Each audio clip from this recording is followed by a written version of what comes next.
तो बीमा आग्रह का विषय, इस विषय पर बात करने के लिए आज हमारे साथ फोन लाइन के जरिए जुड़ चुके हैं श्री मनीष लांबा।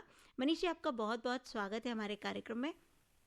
धन्यवाद धन्यवाद जी, बहुत बहुत आपका भी धन्यवाद। आपने मुझे मौका दिया जी बात करने का आकाशवाणी पे, ये मेरा सौभाग्य है। जी। मनीष जी, बिल्कुल हमारा भी सौभाग्य है कि जो लोग हमसे जुड़ते हैं और ख़ास तौर पर एक ऐसी ज़रूरी चीज़ के बारे में बात करने के लिए जो हमारे जीवन के लिए बहुत बहुत इम्पॉर्टेंट है। तो पहले तो मैं अपने श्रोताओं को परिचय दे दूं। मनीष जी लांबा जो हैं वो बीमा सलाहकार तो है ही, साथ ही बहुत ही अच्छे गाने भी गाते हैं।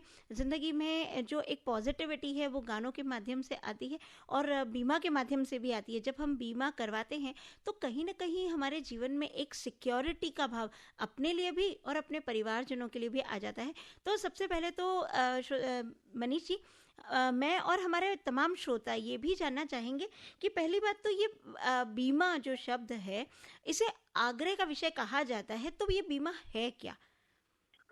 जी बिल्कुल, आपने सही कहा। एक्चुअली बीमा आग्रह की विशेष वस्तु इसलिए है बिकॉज गवर्नमेंट ने अभी तक हिंदुस्तान के अंदर ऐसा पाबंद नहीं लगाया है कि हर व्यक्ति विशेष का एक उचित बीमा होना चाहिए।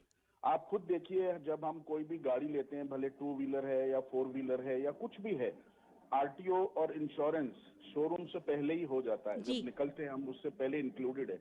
यानी सबसे इम्पोर्टेंट चीज है, क्योंकि आज की तारीख में इंश्योरेंस अगर हम बात करें, खासकर लाइफ इंश्योरेंस की, जी व्यक्ति जो है ना लेना तो चाहता है पर उसको ये नहीं पता है कितना लेना है। और सबसे इम्पोर्टेंट है, हम आज भी हिंदुस्तान में लोगों को जागरूकता बढ़ाने में लगे हुए हैं और जी लोगों को रिक्वेस्ट करते हैं कि अपने परिवार की जरूरतों के लिए, फ्यूचर फाइनेंशियल नीड्स को क्वालिफाई करके आप एक बीमा लिए, ताकि मतलब खुदा ना खास्ता लाइफ में कुछ भी ऐसी अनहोनी हो जाए, जो ब्रेड अर्नर होता है, जो फैमिली को चलाता है, जी जो सबसे रिस्पॉन्सिबल है, वो किसी का पति है, वो किसी का बेटा है, वो किसी का बाप है ना, तो जी जिम्मेवारियां उसके ऊपर हैं। पर आज भी हिंदुस्तान में अभी माहौल वही चल रहा है कि हम लोगों को रिक्वेस्ट करेंगे तभी ये होगा। बाकी लोगों का नजरिया भी जो है इंश्योरेंस के प्रति थोड़ा इतना जागरूकता वाला नहीं है। बस बिल्कुल। यही मैं आपको, हाँ। कई बार बहुत सारे चुटकुलों में भी ये बात कही जाती है और शायद हम भी, अगर कोई हमसे आग्रह करते हैं, जैसे जो भी बीमा एजेंट वगैरह की, आप बीमा करवाइए, तो हमें लगता है कि ये सिर्फ अपना बिजनेस बढ़ाने के लिए कह रहे हैं, बाकी ऐसी कोई बहुत विशेष आवश्यकता नहीं है। बिल्कुल सही कहा आपने, क्योंकि ये अभी तक हम मतलब किसी के लिए जरूरी नहीं है। जब हम किसी को कहेंगे ना, सलाह देंगे ना, हिंदुस्तान में देखिए सलाह सभी देते हैं, पर जी उस सलाह को अपने अंदर ले लेना ये हर एक के बस की बात नहीं है। लोग यही सोचते हैं इसमें इसका कुछ फायदा होगा। आपने बिल्कुल बिल्कुल सही बताया। बिल्कुल। लेकिन एक बात बताए, अभी जैसे आपने कुछ देर पहले कहा कि जैसे गाड़ियां जब शोरूम से निकलती है तो इंश्योरेंस हो चुका होता है, लेकिन जी एक हमारे अपने जीवन की बात करें तो वहां पर भी इंश्योरेंस होता है। तो अगर लाइफ इंश्योरेंस या एक जो जनरल इंश्योरेंस है जो वाहनों का और होता है, तो ये अलग अलग किस तरह से हैं? एक्चुअली क्या होता है, देखिए 3 तरीके के इंश्योरेंसेस होते हैं। जी एक होता है सबसे इम्पोर्टेंट जो है, वो होता है लाइफ इंश्योरेंस, जी यानी जीवन बीमा, राइट। दूसरा होता है हेल्थ इंश्योरेंस, कि भाई जी हेल्थ में आज की तारीख में मेडिकल साइंस में सब चीजें उपलब्ध हैं, बट हर एक बीमारी का एक बड़ा खर्चा है जो हर कोई जो है वो नहीं निभा सकता, इसलिए जी एक हेल्थ इंश्योरेंस होता है। और दूसरा और तीसरा होता है आपका जनरल इंश्योरेंस। जी जनरल इंश्योरेंस में क्या होता है कि आपकी गाड़ियों का बीमा, आपका घर का बीमा, आपका फ्लाइट का बीमा, ट्रैवल इंश्योरेंस उससे रिलेटेड होता है। और उसके अलावा लोग जो है किसी भी चीज का बीमा, जैसे फसल बीमा है, ये सब जनरल इंश्योरेंस में आता है। तो जी लाइफ इंश्योरेंस सबसे इम्पोर्टेंट है आज की तारीख में। इम्पोर्टेंट के साथ अर्जेंट है, जी क्योंकि हर इम्पोर्टेंट और अर्जेंट में फर्क है। हर बिल्कुल। इम्पोर्टेंट अर्जेंट नहीं होता है, पर हर अर्जेंट जो है वो इम्पोर्टेंट होता है। क्या बात तो है। लाइफ इंश्योरेंस बहुत अर्जेंट होता है। मैं थोड़ा सा, आज मुझे मौका मिला तो मैं लोगों की एक जागरूकता बढ़ाने के लिए एक चीज आपको कहना चाहूंगा, अगर आप मुझे जी जी इजाजत दें। देखिए लाइफ इंश्योरेंस को अगर हम लिखें और इसको समझें तो लाइफ का मतलब होता है LIFE। एल का मतलब होता है लिविंग इन फियरलेस एनवायरमेंट, क्या बात है। और इंश्योरेंस का मतलब होता है इन अश्योरेंस। यानी अगर किसी भी व्यक्ति विशेष ने अपनी जरूरतों को एक पेपर पे लिखकर, जैसे मैं फॉर एन एग्जांपल कहूं कि एक 30 से 35 साल का व्यक्ति है, उसके 2 बच्चे हैं, उसका घर का खर्चा अगर 50,000 रुपए का है, जी, तो साल का खर्चा उसका 6 लाख रुपया हो गया। जी, ठीक जी, है ना, 10 साल का खर्चा उसका 60 लाख हो गया, और 20 साल की अगर हम आगे बात करें, 20 से 25 साल, तो 1.25 करोड़ रुपया उसका यही है जो उसने खर्च करना ही है। जी, और यहाँ महंगाई भी बढ़ेगी। उसके बाद हम बात करें, अगर वो 2 बच्चे हैं उसके, और हर पिता, हर रिस्पॉन्सिबल पेरेंट ये चाहता है कि मेरा बच्चा बहुत अच्छा पढ़ाई लिखाई करे, तो आप खुद भी समझते हैं मैम कि बिल्कुल, आज की तारीख में एक अच्छी एजुकेशन देने के लिए 20 लाख रुपए एक बच्चे पे लगाना जरूरी है। बिल्कुल, तो बिल्कुल। अगर 2 बच्चों को हम देखें तो 40 लाख से 50 लाख ये हो गया, राइट। उसके बाद हम अगर चाइल्ड मैरिज की बात करें हायर एजुकेशन के बाद में, तो आज की तारीख में कम से कम 20 से 25 लाख में, एक मध्यम वर्ग की बात कर रहा हूँ, बीस से बिल्कुल, पच्चीस लाख का, ये तो 50 लाख वो हो गया दोनों बच्चों का। तो 1 करोड़ तो यही हो गया शादी का, और उससे पहले एजुकेशन का, और 1.25 करोड़ मैंने आपको पहले ही उसके घर गृहस्थी का बता दिया। तो बेसिक अगर खर्चा देखा ये जाए, है। 2.25 से 2.5 करोड़ रुपया ये हो गया। अब उसके बाद की चिंता मालूम है क्या है? रिटायरमेंट की है। हाँ, जब चलो हम हम अर्निंग रिटायरमेंट स्टेज पे में बात नहीं नहीं होंगे। करेंगे। हाँ, रिटायरमेंट, क्योंकि आज की तारीख में गवर्नमेंट नौकरी किसके पास है? जी, 60 साल के बाद में बच्चे पढ़ लिख के इधर उधर चले जाते हैं, और आप क्या करोगे? तो रिटायरमेंट प्लान्स भी होते हैं। इसलिए लाइफ इंश्योरेंस के लिए एक नीड एनालिसिस करनी बहुत जरूरी है मैम। जी।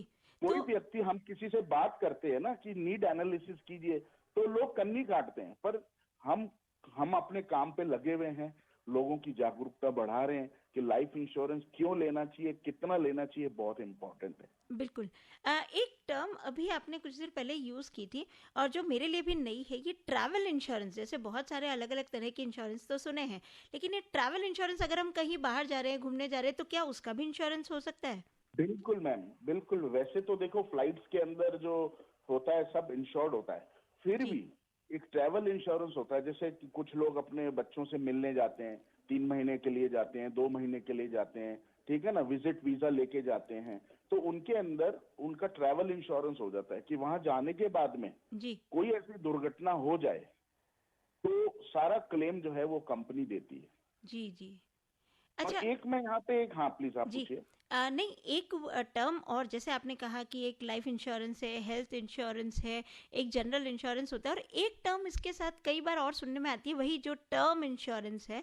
ये क्या चीज़ हाँ है और इन सब से क्या वो अलग है? मैडम, मैं आपको बताऊं कि सबसे ज्यादा अर्जेंट जो है वो हर व्यक्ति विशेष के लिए टर्म इंश्योरेंस जी, है। जो मैंने अभी आपको कैलकुलेशन बताई, जी, वो टर्म इंश्योरेंस है। यानी अभी मैंने एक एग्जांपल में रिपीट नहीं करूंगा कि भाई जी, 30 से 35 साल, 35 साल का युवक है, उसकी वाइफ भी है, उसके माता पिता भी, चलो माता पिता कुछ पेंशन आ रही है, छोड़ो, मैं तो उनके 2 बच्चों की एजुकेशन, हम्म, उनकी जी, जी, पढ़ाई पढ़ाई के बाद में उनकी शादी, और जो अगले 20 से 25 साल घर में खर्च करना है, अगर 50,000 रुपया घर में खर्च हो रहा है, जी, तो मैंने कैलकुलेशन बताई थी, 50,000 का मतलब 6 लाख, 10 साल का 60 लाख, 20 साल का 1 करोड़ 20 लाख, जी, जी, 25 साल का 1.5 करोड़, 1.5 करोड़ प्लस बच्चों की एजुकेशन, और ये तो ये टोटल हो गया 2.5 करोड़। जी, तो 2.5 करोड़ रुपए का उसको पहले दिन ही इंश्योरेंस अपने ऊपर कराना चाहिए। यानी खुदा ना खास्ता उसको इस लाइफ स्पैन के अंदर, जो 25 साल की मैंने मानी, अगर 35 साल का, तो 60 साल तक की उसके ऊपर जिम्मेवारियां जी, हैं। इस बीच अगर उसकी डेथ हो जाती है, खुदा ना खास्ता, तो उसके अंदर उसकी जो फैमिली है, उसकी जो बिलवर्ड बच्चे हैं, उसकी वाइफ है, लवेबल वाइफ है, उसके लिए उसको दर दर की ठोकरें ना खानी पड़े। और जो आज हम स्वस्थ हैं तो हम सोचते हैं हमारे बच्चों पे इतना खर्चा होगा, वो आप पहले से ही प्लान कर सकते हैं। बिल्कुल, तो किसी व्यक्ति के लिए 2.5 करोड़ रुपए का बीमा, अगर 50,000 रुपए का उसका घर का खर्चा है, तो वो ये टर्म इंश्योरेंस होता है। यानी उसको पहले ही दिन से उसके ऊपर 2.5 करोड़ का होना चाहिए।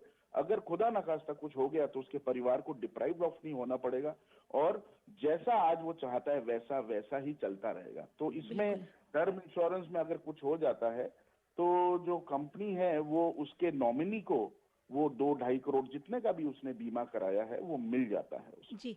लेकिन मनीष जी, अगर मान लीजिए कि अगर हम आज से इन्वेस्टमेंट शुरू करें किसी भी स्कीम में, तो इन्वेस्टमेंट हम करें या बीमा करवाएं, ये कई लोगों के लिए एक विषय होता है सोचने का कि क्या बीमा इन्वेस्टमेंट का पर्पस सॉल्व करता है या सिर्फ इन्वेस्टमेंट कराया जाए, या इन्वेस्टमेंट के द्वारा बीमा भी संभव है। कुछ इस तरह के कन्फ्यूजन कई लोगों के दिमाग में रहते हैं कि पैसा कहाँ पर लगाया जाए, तो बिल्कुल कैसे सही। इस पे हम आजकल जाएं। आज हाँ, आजकल मैम क्या हो रहा है, टर्म इंश्योरेंस के साथ साथ कंपनीज जो हैं, और आईआरडीए ने भी जो है इसका सभी को राइट्स दिया है, हर कंपनी को, कि वो जो आप पैसा जमा करते हैं जी उसका कुछ पोर्शन जो है वो इक्विटी मार्केट के अंदर, डेट्स मार्केट के अंदर इन्वेस्ट किया जाता है, जी ताकि फ्यूचर के अंदर जब जब उसको जरूरत हो बच्चों के लिए या घर के लिए पैसे की, तो वो उसको यूज कर सके। और बिल्कुल। एक मैं आपको बात बताना चाहूंगा, अगर हम टर्म प्लान के साथ में इन्वेस्टमेंट करते हैं तो इतना कोई विशेष फायदा तो होगा उसका, क्योंकि उसकी वैल्यू बढ़ेगी, पर फायदा लोग इसलिए कराते हैं इसमें क्योंकि इसमें जो रिटर्न आता है वो नॉन टैक्सेबल होता है। जी क्योंकि गवर्नमेंट का, आईआरडीए का अपना इनकम टैक्स एक्ट 1961 है, जी उसके अकॉर्डिंग एक 1010D क्लॉज है, जिसके जी अंदर इंश्योरेंस से प्राप्त किया हुआ पैसा, ठीक है ना, जी वो जी आपका टैक्स फ्री होता है। इसमें एक लिमिट होती है, 2.5 लाख रुपए आपका इक्विटीज में इन्वेस्ट हो रहा है, ये 2.5 लाख रुपए अब गवर्नमेंट ने कर दिया, सीतारमन जी ने, पहले ये नहीं होता था। जी वैसे मेरे हिसाब से टर्म प्लान की वैल्यू बहुत ज्यादा है। इन्वेस्टमेंट के कई और भी तरीके हो सकते हैं, पर लोग आजकल करा लेते हैं बिकॉज उसमें फ्लेक्सिबिलिटी मिलती है, अपना पैसा यूज करने की लिक्विडिटी मिलती है, जी और बाद में एक अच्छा, अगर हम जी जाते हैं, बाय चांस हम 60 जी 70 साल तक जी गए, तो उसमें उसको एक हैंडसम वेल्थ क्रिएट हो जाती है, एक लेगेसी क्रिएट हो जाती है। जी। तो बिल्कुल बहुत बहुत ही अच्छी बातें आज आपने और अच्छी जानकारियाँ हमारे श्रोताओं के साथ शेयर की। तो डेफिनेटली बीमा, ये जो आग्रह का विषय है, ये आज हम सब के लिए एक बहुत ही बड़ा प्रेरणा का वाक्य बन गया है कि आज ही हम इस विषय में जागरूक हों। तो चलते चलते हमारे श्रोताओं के लिए कोई संदेश। संदेश यही है कि मैं यही कहना चाहूंगा, जो करता है अपनी बीवी बच्चों से प्यार, वो बीमा से कैसे करे इनकार। क्या तो बात है। आज ही अपने अच्छे सलाहकार से मिलिए और अपना एक नीड एनालिसिस कराइए। आप जी जाके किसी भी सलाहकार से मिलके उसको बोलिए, मुझे आधा घंटा बैठना है आपके पास में, मेरे इन्वेस्टमेंट्स ये हैं, मेरी फ्यूचर नीड्स ये हैं, क्या मेरे इन्वेस्टमेंट्स जो हैं मेरी फ्यूचर नीड्स को क्वालिफाई करेंगे या नहीं करेंगे। जी और अगर खुदा ना खास्ता मेरी मृत्यु हो गई, क्योंकि ये तो देखिए जिंदगी कब तक है, एक सांस आ रहा है तो जिंदगी है, और अगर बिल्कुल सांस नहीं आया तो डेड बॉडी है। बिल्कुल बिल्कुल। परंतु अगर डेड बॉडी में हम कन्वर्ट हो गए, तो जो मेरी इच्छाएं हैं, मेरी परिवार के प्रति मेरी जिम्मेवारियां हैं, वो सुचारू रूप से चलती रहें। इसलिए एक नीड एनालिसिस होना बहुत ही अति आवश्यक है, और अपने सलाहकार से ये बात करनी चाहिए हर रिस्पॉन्सिबल इंसान को, जो अपने बीवी बच्चों से, फैमिली से प्यार करता है। बिल्कुल। तो आज बीमा सलाहकार श्री मनीष लांबा हमारे साथ जुड़े, खासतौर पर हमसे इस विषय पे बात करने के लिए कि बीमा आग्रह का विषय है। आपसे बहुत अच्छी जानकारियाँ मिली। आपका बहुत बहुत धन्यवाद। आपको भी बहुत बहुत धन्यवाद, और ये आपने आकाशवाणी में मुझे लेकर इतनी बातचीत की, ये मेरा सौभाग्य है कि मैं हमारे जोधपुर, और जोधपुर से भी हमें 102 तो हर जगह सुना जाता है, तो वहां पे मैं कुछ ना कुछ एक वैल्यू एडिशन कर पाया लोगों में। जी आपका बहुत बहुत धन्यवाद। जी।